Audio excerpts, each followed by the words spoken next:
உண்மையிலேயே அறிவியல்ல இந்த space time matter force இது நாளையும் ஒருங்கிணைச்சு சொல்ல வேண்டிய தேவைகள் வார எல்லா சந்தர்ப்பங்கள்லையும் அதுக்கு ஒரு மிகப்பெரிய தடையா இருக்கிற ஒரு விஷயம் தான் இந்த குவாண்டம் கிராவிட்டி. உண்மையாகவே இது நான்குக்கும் இந்த குவாண்டம் கிராவிட்டி எப்படி தடையா இருக்கிறது, குவாண்டம் கிராவிட்டி என்றா உண்மையாகவே என்ன, இதை பற்றி தான் இந்த வீடியோல நம்ம பார்க்க போறோம். இதை தவிர சேனல்ல நிறைய வீடியோ போட்டிருக்கேன், செக் அவுட் பண்ணி பாருங்க. பிடிச்சிருந்தா வீடியோ பார்த்துட்டு இருக்கக்கூடிய சேனலை சப்ஸ்கிரைப் பண்ணிட்டு தொடர்ந்து வீடியோட இணைந்திருங்கள். குவாண்டம் கிராவிட்டி விளக்கும் உண்மையான அதிசயங்களும் உண்மைகளும் என்னவாக இருக்கின்றது தொடர்ந்து பேசுவோம். இது உங்கள் எம்எஸ் தியரி, நான் உங்கள் எம்எஸ்.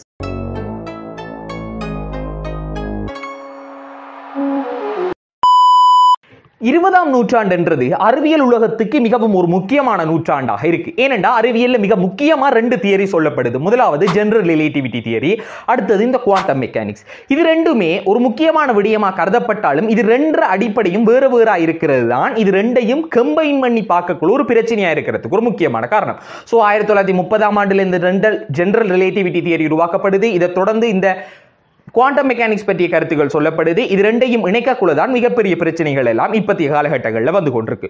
உண்மையாகவே இந்த குவாண்டம் கிராவிட்டியை விளங்கிக் கொள்றதுக்கும் இந்த 2 பற்றிய அடிப்படை விளக்கமும் இருக்கிறது அவசியம். சோ இது ரெண்டும் என்னத்தை சொல்லுதுன்றதை ஃபர்ஸ்டா நம்ம பார்ப்போம். சோ இதுல நம்ம முதலாவது பார்க்க போறது இந்த ஜெனரல் ரிலேட்டிவிட்டி தியரி. சோ இந்த ஜெனரல் ரிலேட்டிவிட்டி தியரி என்னத்தை சொல்லுதுண்டா, ஏதாவது ஒன்றுக்கு ஒரு எனர்ஜி அல்லது மாஸ் ஒரு திணிவு இருக்கும்டா அது இந்த ஸ்பேஸ் டைம்ல ஒரு கர்வேச்சர் ஒரு வளைவு உருவாக்குமாம். சோ அதை வச்சுக்கொண்டு இந்த கர்வேச்சர் தான் கிராவிட்டி என்று குறிப்பிடுறாங்க. இது மட்டும் இல்லாம மிக முக்கியமான ஒரு விஷயமா இந்த ஜெனரல் ரிலேட்டிவிட்டி தியரியில என்ன சொல்லப்படுதுண்டா, இந்த ஸ்பேஸ்ன்றது ஒரு ஃபிளட்டானது இல்ல, இது ஒரு வளையக்கூடியது என்று இந்த தியரியில சொல்லப்படுது.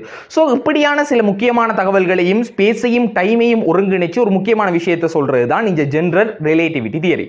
சோ இதுக்கு அடுத்ததா நம்ம பார்க்க போறது தான் இந்த குவாண்டம் மெக்கானிக்ஸ். குவாண்டம் மெக்கானிக்ஸ் என்னதை பற்றி சொல்லுதுன்னா குவாண்டம் அளவுல இருக்கிற அதாவது மிகச்சிறிய பார்ட்டிகல்ஸ் அசைவை பற்றி சொல்றது தான் இந்த குவாண்டம் மெக்கானிக்ஸ். இந்த குவாண்டம் மெக்கானிக்ஸ்க்கு நிறைய சமன்பாடுகள் இருக்கு. அதை பற்றி இன்னும் டீப்பா நம்ம போகத்தோட வேணுமெண்டா அதை இன்னொரு வீடியோ போடுறேன், வேணுமெண்டா கமெண்ட்ஸ்ல கேளுங்க, தொடர்ந்து வீடியோவா அடுத்த வீடியோல போட ட்ரை பண்றேன்.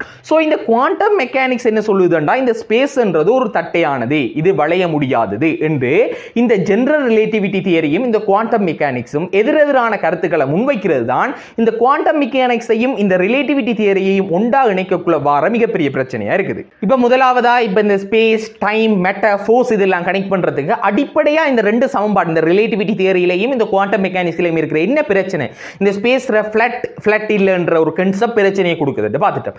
இதை தாண்டி இந்த குவாண்டம் மெக்கானிக்ஸ்ல இருக்கிற பார்ட்டிகல்ஸ் எல்லாம் ஓய்வு நிலை அடையாது என்றதுதான் ஒரு தியரி. அது எப்பயும் ஒரு ஜிக்லிங் ஆகிக்கொண்டே இருக்கும், ஒரு அசைவிலே இருந்து கொண்டு இருக்கும். ஒருவேளை இந்த 2 சமன்பாடையும் நம்ம உண்டாக்க அல்லது 2 தியரியையும் உண்டாக்க ட்ரை பண்ணோம்டா இந்த பார்ட்டிகல்ஸ் இந்த குவாண்டம் பார்ட்டிகல் ஜிக்லிங் ஆயிட்டு இருக்கிறதால அது சார்பா நம்ம ஆரம்பத்திலேயே ரிலேட்டிவிட்டி தியரியில பார்த்த மாதிரி கர்வேச்சர் உருவாக்கும் என்று பார்த்திருக்கோம். சோ அந்த கர்வேச்சரும் ஜிகிளாக தொடங்கும். சோ ஸ்பேஸ் டைமும் அதோட சேர்ந்து ஜிகிளாக தொடங்குறதால சோ இது ஜிக்லிங் சார்பாக இதுல ஜிக்லிங் அல்லது இதுல ரிப்ஸ் இதுல வேவ்ஸ் எல்லாத்தையும் கணக்குறதுக்கு மேத்தமெட்டிக்ஸ்ல போதிய விளக்கங்கள் இல்லாதால இந்த குவாண்டம் பிசிக்ஸையும் அல்லது குவாண்டம் மெக்கானிக்ஸ் சார்பா இந்த குவாண்டம் கிராவிட்டியையும் இந்த ரிலேட்டிவிட்டி தியரியையும் உண்டா கம்பைன் பண்றது நிறைய பிரச்சனைகளை தோற்றுவிக்குது. சோ இவற்றுக்கு அடுத்ததா இந்த ரிலேட்டிவிட்டி தியரியையும் குவாண்டம் மெக்கானிக்ஸையும் கனெக்ட் பண்ணி கிராவிட்டியை கண்டுபிடிக்க போற எல்லா செயற்பாடுகள்லையும் இது நிறைய இன்ஃபினிட்டிஸை தோற்றுவிக்குதுன்னு சொல்றாங்க. சோ பொதுவாகவே அறிவியல்ல அல்லது மேத்தமெட்டிக்ஸ்ல நிறைய இன்ஃபினிட்டிகள் எங்க தோற்றுவிக்கப்படுதோ அங்க ரீநார்மலைசேஷன் என்ற ஒரு மெத்தடை பயன்படுத்தி இந்த இன்ஃபினிட்டிஸை சால்வ் பண்ணுவாங்க. சோ இந்த ரீநார்மலைசேஷனை யூஸ் பண்ணாலும் கூட இந்த ரெண்டையும் கம்பைன் பண்ணக்குள்ள இந்த இன்ஃபினிட்டிஸை சால்வ் பண்றதுக்கு ஒரு ரீநார்மலைசேஷனை யூஸ் பண்ணா அது இன்னொரு இன்ஃபினிட்டியை தோற்றுவிக்குதுன்ற தான் இது ரெண்டையும் கனெக்ட் பண்ணி இந்த குவாண்டம் கிராவிட்டி பற்றிய ஒரு சொல்யூஷனை கொண்டு வரதுக்கு ஒரு மிகப்பெரிய பிரச்சனையா இருக்குது. அப்ப நம்ம முதலே பார்த்த மாதிரி இந்த குவாண்டம் மெக்கானிக்ஸ் என்றது ஒரு குவாண்டம் மிகச்சிறிய அளவிலான ஒரு பார்ட்டிகல்ஸ் அசைவத்தான் சொல்லுது. சோ இந்த குவாண்டம் மெக்கானிக்ஸ் ஒரு strong force, week force, electro magnetic force இது மூண்டையும் தான் தெளிவா விளக்குது.